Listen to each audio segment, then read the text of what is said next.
Okay, welcome everybody. We're going to go ahead and get started right at noon here.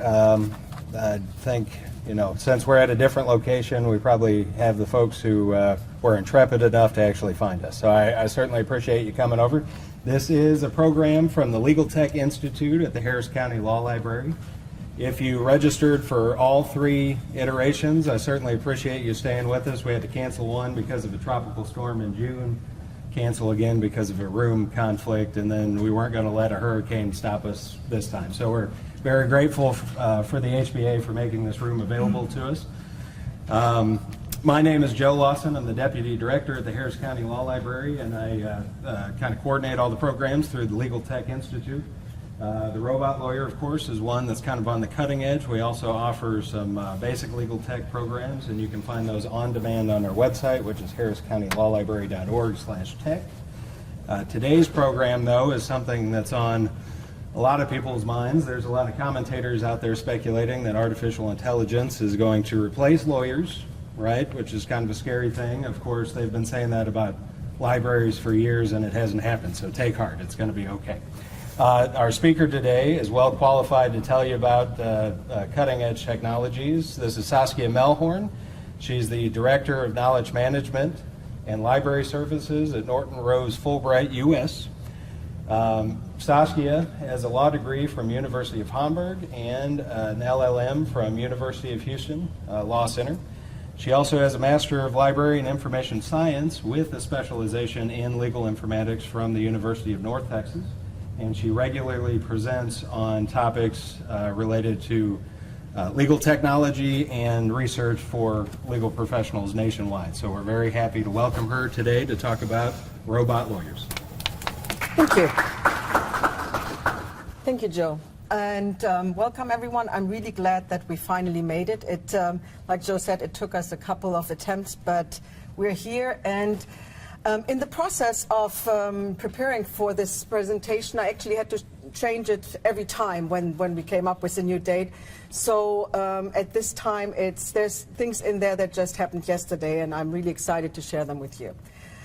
Today we're going to talk about the technology-fueled disruption that has already been happening in other industries. When you look at healthcare, when you look at transportation, journalism, and others. And at the center of this disruption is artificial intelligence. One of the problems that we have with artificial intelligence is that there are a lot of definitions out there, and really it depends on the person, it depends on where you're coming from, how are you going to define artificial intelligence. Also, one of the issues that we're now facing is that those that are interested, familiar with the business of law, they are under the impression that in not a so distant future there will be robot lawyers. And I've seen pictures where there was a robot, just like you see it from very nice movies, sitting in the courtroom, and there was a robot on opposing side, and the judge was just on TV. You will see, while I go through this presentation, that this is really science fiction. And there's science fiction that can become reality, but in my opinion, and with what I'm going to show you, this is really science fiction that is more fiction than science. The science part of it is obviously that there is something as artificial intelligence. So with this, let's just take a quick look whether the future will look like this, you see this looks like something that Arnold Schwarzenegger could have gotten into, or there's some others where they say law firms of the futures will be filled with robot lawyers. But then there's also the prediction that the robot will not replace your lawyer. It will just replace some functions of the legal business. And that when you think about AI, artificial intelligence, the issue is that it's really about algorithms, and I'm going to talk about all that a little bit more. So let's just take a step back and see what happened in the field of artificial intelligence and robotics over the last 70 years.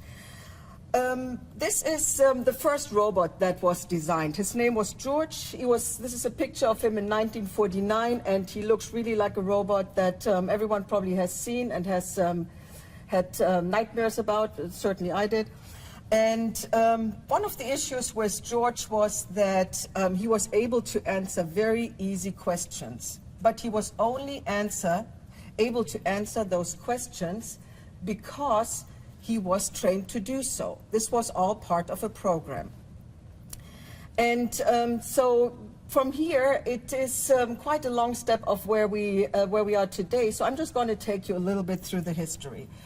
But before we start with the actual coining of the term artificial intelligence, I'd like to show you a clip that I find very interesting. This is a clip from a movie that is called The Imagination Game, and it talks, or it's Alan Turing explaining what he envisions. Could machines ever think as human beings do? Most people say not. You're not most people. Well, the problem is you're asking a stupid question. I am? Of course, machines can't think as people do. A machine is different from a person. Hence, they think differently. The interesting question is, just because something thinks differently from you, does that mean it's not thinking? No, we allow for humans to have such divergences from one another. You like strawberries. I hate ice skating. You cry at sad films. I am allergic to pollen. What is the point of different tastes, different preferences, if not to say that our brains work differently, that we think differently? And if we could say that about one another, then why can't we say the same thing for brains built of copper and wire, steel? And that's this big paper you wrote. What's it called? The Imitation Game. Right, that's what it's about.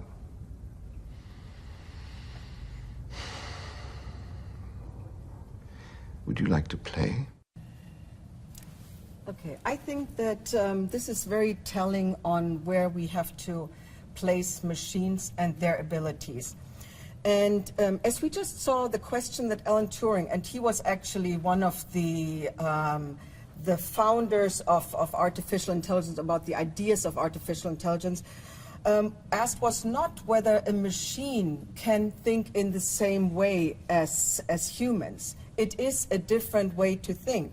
But also, with this question, with coining this question, he told us that we should take it a notch down, and we should really see machines and their ability to think always as something different from what humans can do, because there are a lot of aspects that machines, as we can design them now and as we even can think them, will never be able to think in the same way as humans.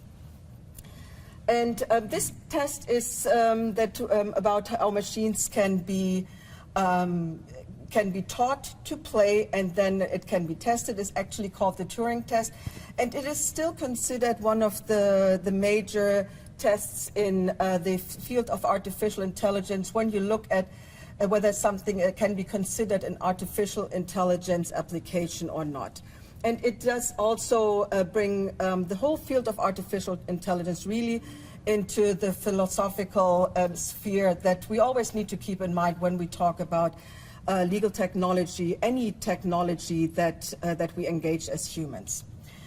Since Turing first introduced the test, it has proven to be very much discussed, but then also after this, after he actually wrote this paper where he explained the test, in '56, the term artificial intelligence was coined at the Dartmouth Artificial Intelligence Conference by John McCarthy probably first, but there were a whole group of computer scientists that were discussing artificial intelligence and how they envision it.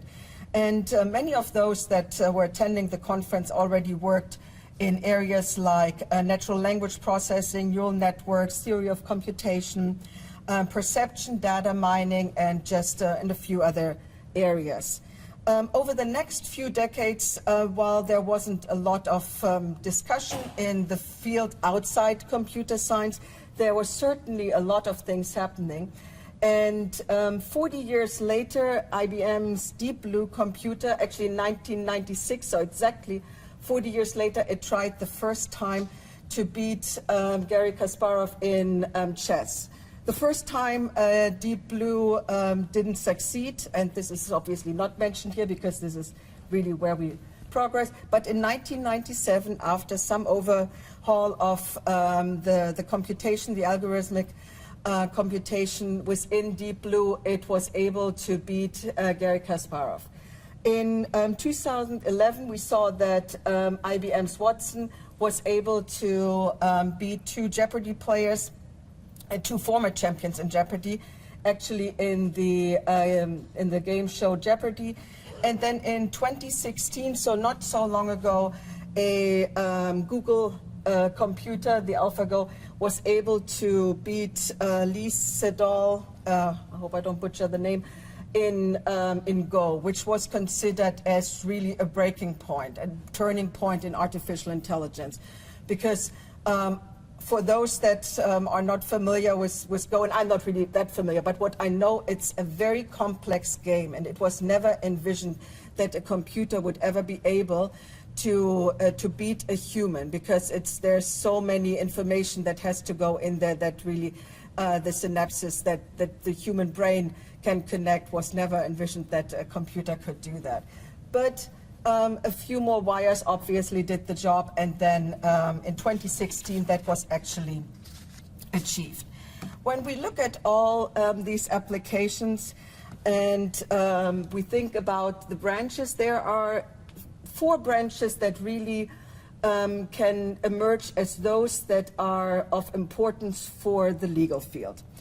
The first one is big data and predictive analytics, where you have the ability to capture, anonymize, and analyze large quantities of data and of unstructured data. And we'll see a couple of applications that I'm showing you later where this is done and where this is very useful.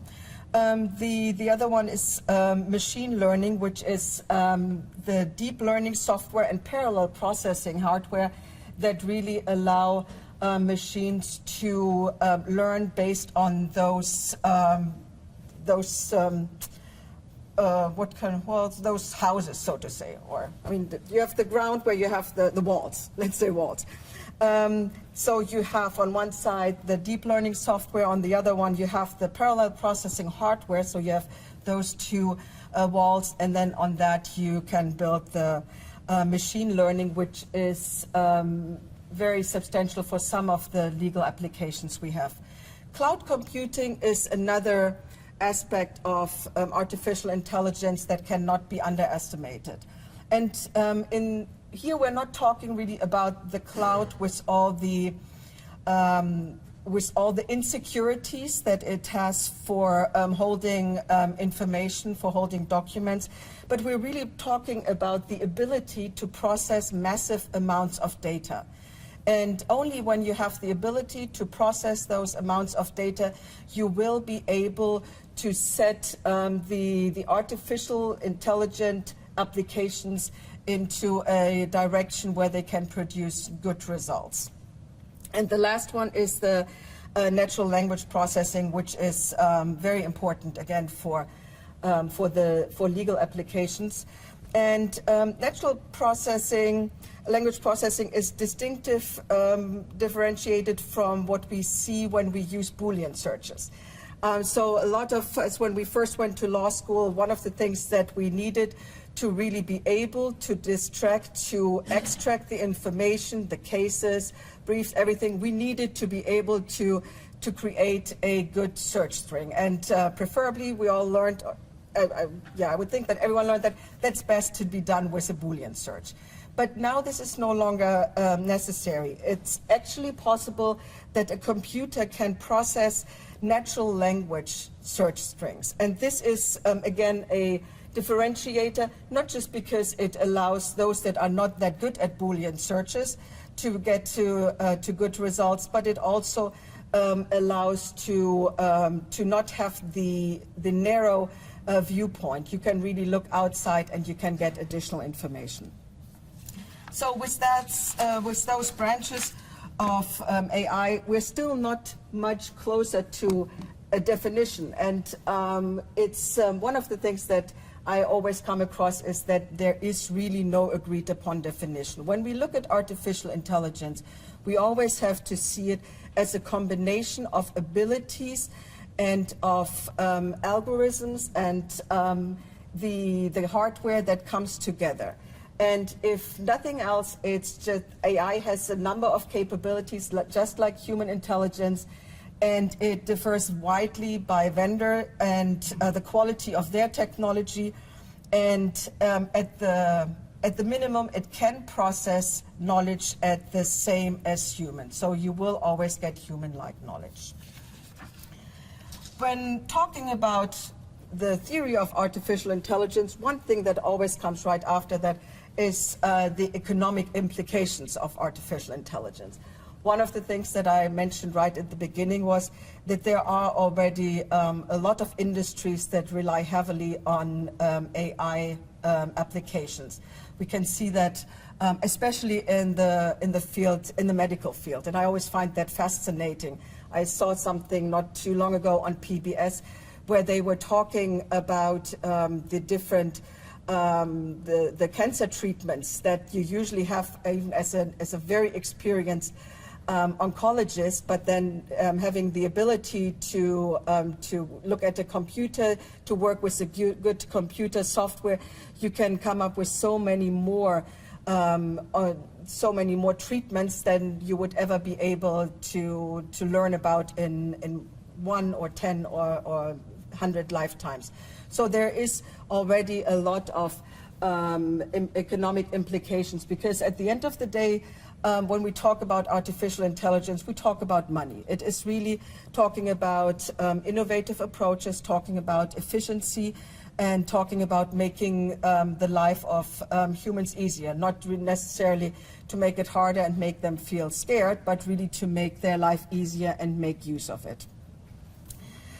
So this is something that I got from the Forbes website, and it's anticipated that, I mean, you see here that by 2030 there will be 15.7 trillion added to the global economy due to artificial intelligence, and there's some nice numbers. So, I mean, just 186 times the net worth of Bill Gates. So that for me is already, I mean, one time would be mind-boggling, but 186 times, that is really, that is substantial. And then also, this is what they say, what are really the main areas, the 4 sectors that will benefit mainly from artificial intelligence. And the legal field is really under the professional services, and then, but you see there's also other areas. Obviously, with manufacturing, we are already there. We've been there for a long time. That's a whole different area. But financial services and wholesale and retail are also right up there. And with wholesale and retail, one of the things that has been recently in the press has the overtake or the acquisition of Whole Foods by Amazon, and now their abilities to really overlay a lot of the business functions that Whole Foods currently holds with Amazon technology, which in a lot of ways is driven by artificial intelligence. So, with all that, what are we trying to accomplish when we think about the business of law? There is, when I thought about it, I think there's really 4 main areas. The first one is to predict case outcome, then predict legal costs, find relevant documents, and streamline contract terms. Predict case outcomes.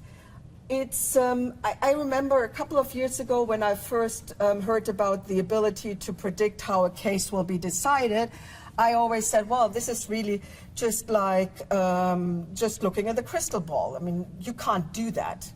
Actually, with now the ability to mine the data that is available, while you will not be able to predict it really to the detail, there is a lot of information out there that will allow the direction that a lawsuit will go.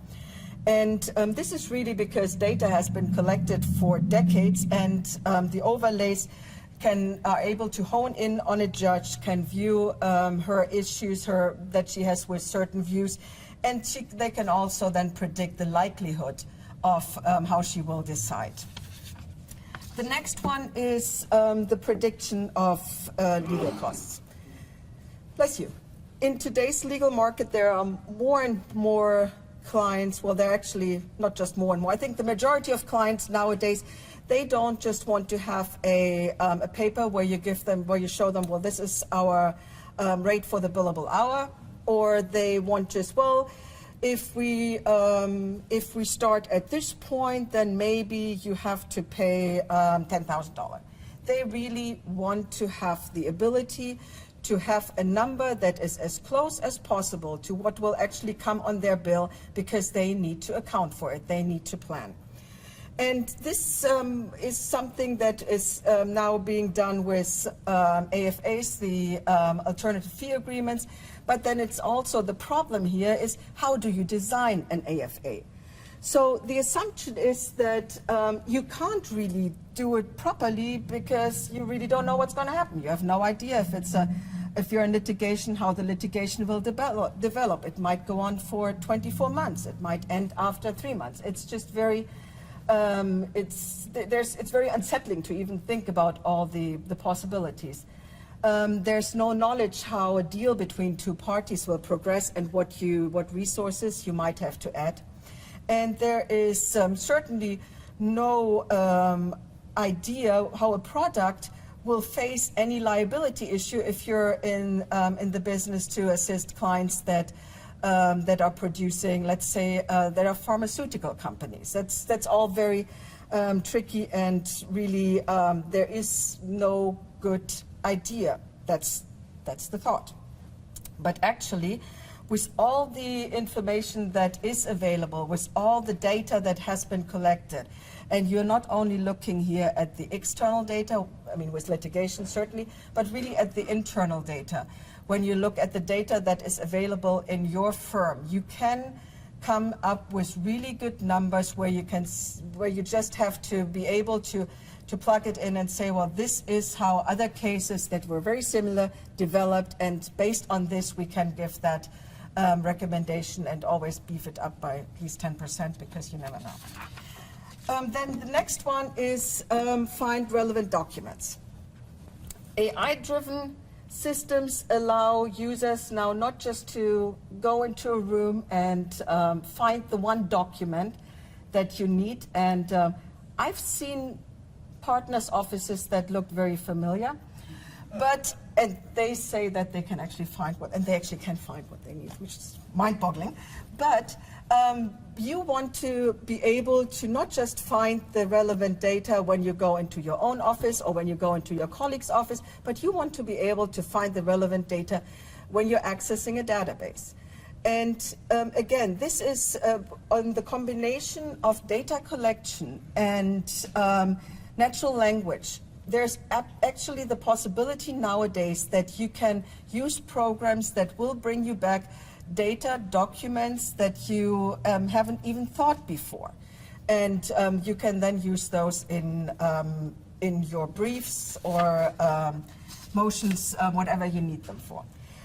The next one, and that's the last on my list on things that we really want to get a handle on, is streamlining contract terms.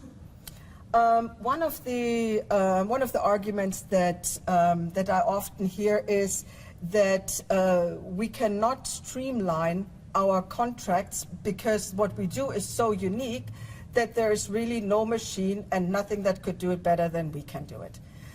And while this is in a lot of ways correct, there's always a personal touch. There is really the unique knowledge that a lawyer brings to a contract.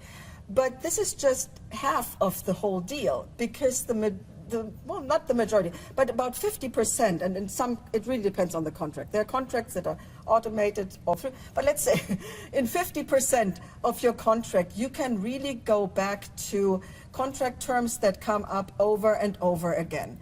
And to make a lawyer more efficient, it is only sensible to use a system that will assist you in that. So instead of really having to concentrate on finding on your worksite system the contract that you did a year ago that was very similar, it's much better to have it in a system where you can retrieve it, and you don't really have to look 3-4 times through this whole host of documents, and just create a contract that is precise and also shows the uniqueness of your practice area, because that's what you want to do. You want to bring something unique to the client, but you really shouldn't waste your time on things that have been created over and over again. So that's now the step to get over to the commercial applications in the legal field. We're just the applications in the legal field really, and that's just a repetitive from what I said before, are using those areas. It's the machine learning and data mining, the predictive analytics, law bots, which is actually a quite interesting area, and then it's the legal reasoning, which comes back then with the natural language. So all these, around these areas, a lot of the vast majority of AI implications in the legal field are actually created. And I'm going to go now into just showing you a couple of the applications that are out there. This is actually one that came out just yesterday. I think yesterday or Tuesday. Well, so Bloomberg Law is, I mean, we all know Bloomberg from the news, but Bloomberg Law has a, by now, very substantive legal database, and they just incorporated artificial intelligence in their case searches. So when you now go to Bloomberg Law, you pick up a case, then it will show you within that case the points of law that were made, and from there you can then actually drop over to other cases. It's a lot like key citing or jeopardizing, but it does have the additional information of really bringing you the point of law that was necessary for that specific case, instead of having to read through the entire case when you jeopardize it and you just get your list of cases that were cited or key cite. The next one is Brainspace. Now, Brainspace is a whole different animal. That is really, that doesn't even think too much about case law or just the legal field. Brainspace is a collaboration tool. And what the company offers is that they provide you with the software that lays on your internal data. So you, it will just, it needs to run through your worksite, and then you have the ability through the search algorithms that are incorporated and their search screen to really pull out the information that you're looking for, instead of having to look for the document. And I mean, I honestly hardly ever find anything on worksite. Even if someone tells me it's there, because it's not running through all the document, it's not running through all the language. What they do is they look at all the content, and you can run through it. Also, and there is the collaboration that comes in, it offers a separate field where groups in the firm or across organizations can come together and collect information that they've gathered from outside to work on it and to keep it in mind as they progress in their work. The next one is case text. Case text is was a Stanford-based legal startup, and they work a lot with law schools. There was Stanford certainly, but then also with Harvard. Through their cooperation with them, they got all the federal law, they got the codes and everything. But then what they did in the next step was that instead of just looking at retrieving a case, it allows you to upload a brief, and it runs through the brief, and it will pull out the cases that, or it will pull out really the point of law that you're making, and then it will show you other briefs that were filed before and other cases that will either substantiate your claim, or that would say, well, actually, there is so much law that goes against what you're trying to do here. If you really want to go that way, you need to beef up your arguments. And it's really fascinating. I had a couple of our litigators try it, and they thought that it's, while it doesn't really there's areas where it's not that good, but they used it for a couple of pro bono cases, and they were amazed. They said it's really, because especially if it's an area that's with pro bono you might not always be that familiar with, you just pop it in there and it brings you back a lot of information that's really going to support your case. So this is, I think they're really cool people, because they're just, I like startups. They come up with different ideas. They're always open to talk. So, not that I know them that well, but chatbot. That's one of the things that I mentioned right at the beginning when we talked about the different areas that I used in legal artificial intelligence. Chatbot is certainly something that most of us have heard when we think about the news and what's happening there.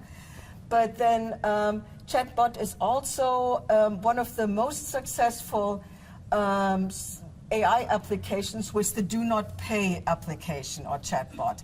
I don't know if anyone has heard about it, but it's something that was created in California, and the inventor, he called it the world's first robot lawyer. So what it does is it helps you defeat parking tickets, and by now it's available in all 50 jurisdictions as well as in the UK. And you just you give in your information, so it's really, and it's a lot like what Turing did with his imitation game. It's a game for the computer. You say, I want help with this parking ticket, and then you get asked, well, did you have an accident? Was your car stolen? All those things. And at the end, the system will tell you whether you have success of appealing the parking ticket, and it will actually give you a form, or just to just make peace with it and pay. And it had a lot of press, and I've got everyone has the ability to download the PDF later of the presentation. There's also the link to a news article. The next one is Fastcase. Fastcase was originally developed as an alternative to the big three, so Westlaw, Lexis, Bloomberg Law. And again, it's one of those startups. What they did right from the beginning was that they offered their services as part of the state bar membership. So here in Texas, everyone has access to Fastcase when it comes to researching state and federal materials. And as well, they now have for the last 2 years, they have a cooperation with Hein Online. So you also have access to law journal articles. The other thing that Fastcase has been doing, and that's where it really makes it one of those artificial intelligent applications, is that it offers visualization of case law, and it also now works together with law firms of any size if you have an interest in creating an internal platform where you can then incorporate what's coming through through Fastcase, through Hein Online, but then you can also pull in all your legal documents, your briefs, your memos, and all that will then be displayed when you search for it. So it's another one of those really neat things. So we're switching gear again, and this is Kira.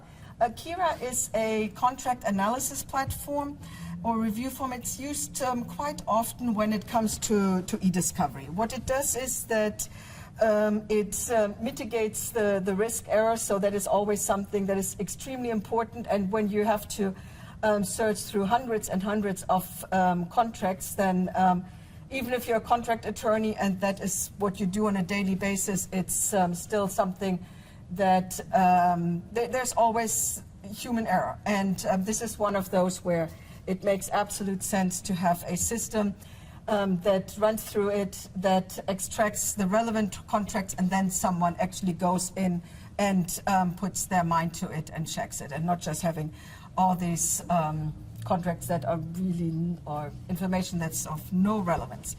And I looked on their website just for some information, and they said that users report time savings of 20 to 40% the first time using it, and up to 90% when you have more experience. So this is certainly something that is worth looking at if you're interested in that kind of information or application. The next one is Lex Machina. Lex Machina is an application that made a lot of noise about 3 years ago, and a lot of firms actually subscribed to it because it did offer what I mentioned as one of the ideas that you have, that you want to predict how a lawsuit will end, how litigation will develop. Because what Lex Machina offers with their algorithms and with their analysis is that it tells the attorneys when they're, it's very robust in intellectual property, just to say, that it will tell you if you have a patent and you're litigating that patent, how the judge that you're in front of has decided in the past on similar ones, and what the different areas were where there were issues. So it allows really to predict how long it will take to litigate patents through all the courts that are listed on Lex Machina. It now also moved in the area of antitrust and securities litigation. And I've seen it. The problem that I found with those two areas was that it's not as robust. They didn't have the information when I last looked at it. But as the last sentence, Lex Machina is now part of LexisNexis, so now they have the ability to really capture a lot more data points than they had before, and this is going to make the product only better. Then the next one, Neota Logic. This is, again, a very different one. Neota Logic is a product that assists you or that helps you to design apps. And we have a couple of apps in our firm where we have everything we have a global app that people can look at when it comes to labor laws when you're a multinational country. How they will, which ones will apply, and all those interesting information. But then we also have very streamlined one in our human resources department. One of our data analysts, he created an app that would allow an associate or an incoming associate to really go through the app, answer all the questions, and then they will get the exact information that they're interested in when it comes to their benefit information. So it's really, there's a broad range of areas that you can cover with Neota Logic. It does say that it provides a no-code approach, which is correct, but honestly, I really like Neota Logic, but that it's that good for non-programmers. It's really, it does take, I mean, you should really check it out. It's cool, but it takes some time to get used to it and some training. But it's one of the few app creation tools in the legal sphere. So just for that, it really gets a good rap.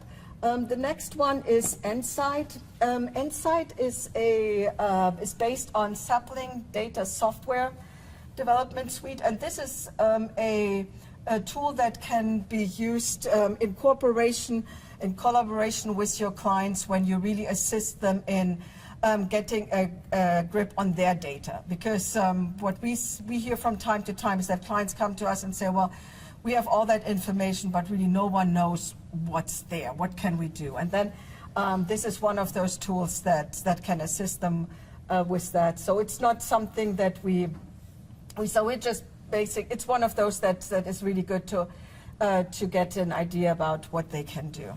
But it's obviously not just for corporations, but it's very useful for anyone that has to manage data. Revelaw. Revelaw is another one that was recently acquired by LexisNexis. That gets a little bit old. But Revelaw works actually in the same direction as Lex Machina did, or does. But so it's basically the information that Lex Machina gives you for the IP field, but for other areas. So it when you select a judge to research, it will analyze the opinions the judge cites most often and the language that she cites in those opinions, then the jurisdiction that the judge cites more often, and what other judges cite the judge. Because often, if you have a judge that is very prolific in her writing, then it's certainly something that you would want to know about and that you really want to dive in, because it's going to just give you a heads up of what's going to happen with your litigation. And then the one that comes to us from IBM. So this is ROS. It has this very nice robot picture.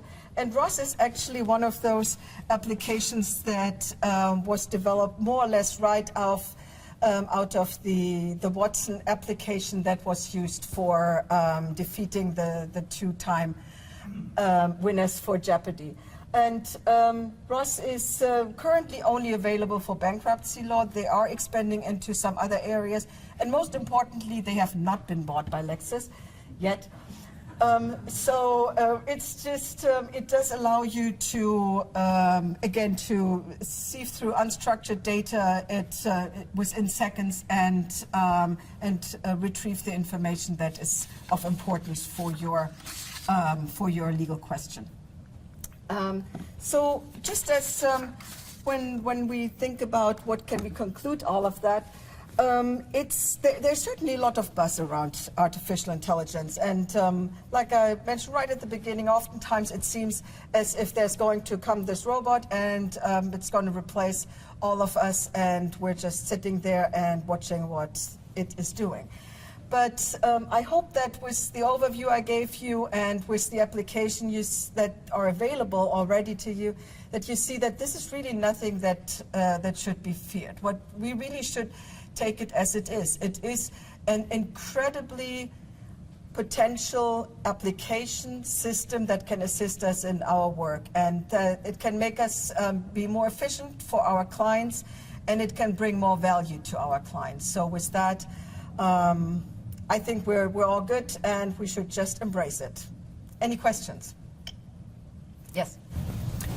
You, in your introduction, mentioned 4 areas, one of which is big data and analytics, and the other was cloud computing. Mm-hmm. Can you help differentiate those two a little bit? Because it would seem that cloud computing is just orders of magnitude issue on the application, on the big data application. Yeah, and that's basically it, because on one hand you're really looking at the actual data that is available and how to analyze and how to retract the information from that data, and on the other one with the cloud computing you're looking at the ability to work with those masses of data, because that requires certain hardware that was not available 20 years ago. and now with different applications, with different hardware, we have this ability. But it's really, you're right. It's all of it is really going together. It's not standing by itself. Yes. So I draw a distinction between automation and artificial intelligence. Because I see a lot of what's called AI is actually really just like going from a bicycle to a motorcycle, just be able to make it faster, stronger, quicker. But have you seen any progress in terms of true sort of like legal analysis in say either evaluating or constructing legal arguments? And the parallel I will draw is Google's Translate machine, which created its own version of electronic Esperanto on its own without being instructed to do it, did it on its own, and the Google folks saw that happening live and couldn't figure out why and couldn't understand how. Have you seen any true sort of like learning in the sense of legal, applied to the legal field in that sense? Yeah, and that is actually, ROS is one of those applications, the last one that I showed you, because ROS in itself applies different proprietary algorithms that allow the machine to learn from the answers and from the questions and the answers it received before. And case text or Kara is going in that direction, but I don't think they're there yet. But I think ROS at this point is probably, at least as far as I know, the only one. And I mean, and the other thing, you're absolutely right. That's why there is what some people say is the strong AI and the soft AI, because automation is, if someone wants to, and it is just wrapped under AI, but it is really a very soft area. It doesn't have the strong algorithmic background. Yes? So what does Fulbright use for just the motorcycle to use as an analogy? So a litigation attorney who's trying to create automated documents, what does Fulbright use for that? We use Contract Express, which is a document automation system from Thomson Reuters. And then we also have our own, we created our own platform, which is called Global Search for Experience, which allows, it has different layers. So the lawyers will be able, when they search that, that platform to look at products that were created before, and then with the help of Contract Express, they can create a brand new contract out of that, and then they put their own information to it. So the Contract Express sounds like it maybe was designed to build automated contracts. That's correct. Your attorneys also use it for litigation documents, is that right? No, for litigation documents, no. We did look at a couple of applications that we could use for litigation, but for litigation we use our own knowledge management system.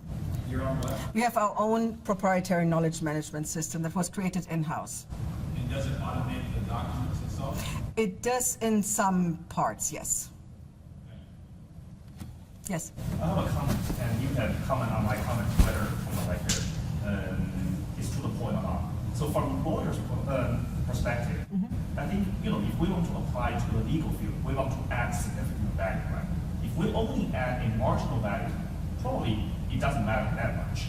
I think in terms of significant value that AI can add to the legal field is two areas. One is data mining, so which means you have to track a lot of tons of thousands of the contracts.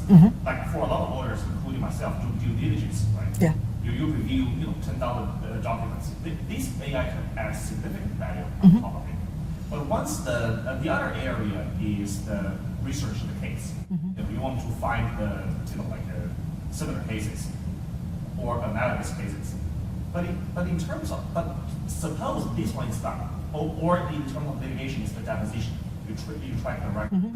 But suppose all this work is done, I don't think AI can add that much value to draft a legal memorandum or legal opinion. Because that part, think about lawyers. Lawyers spend 70 or 80% of the time digging the data. Yeah, that's basically what we spend. But the rest of 20% of the time, which is more creative, like drafting a memo or writing a opinion letter to a client. Because our letter and our memo is based on the documents we review. If we can this is my opinion, that I think the AI will definitely reduce that amount of time significantly. But after that time is saved, drafting a memo or writing a letter, I don't think I want the AI to take care of it. I think that's purely lawyers. Yeah, no, I absolutely agree, and that's what I meant was that it's really nothing to fear, because there is applications that are very useful for us, and even when we look at contract automation, there's only that much you can automate. But after that is where you really come in with your legal knowledge, and make it work for your client. I think there is a third area that you can add to, and that is really the client service, because a lot of our clients, they're very concerned about AI for their field. And it's good for us to know about what is happening in the AI area, not just in the legal field, but also in the fields of those that we support, that we work with, and to tell them that it's really for your business, there are those applications that might be useful, and I would be interested to give you an overview or something like that. So it really opens the door for you, once you know more about it, to the 20% that you save, to really put it on client work and go out and talk about it and make them feel good about it. Because one of the things that I always, a professor of mine said it right in the first semester, he said, we are in the business of making people feel good about where they're going to be.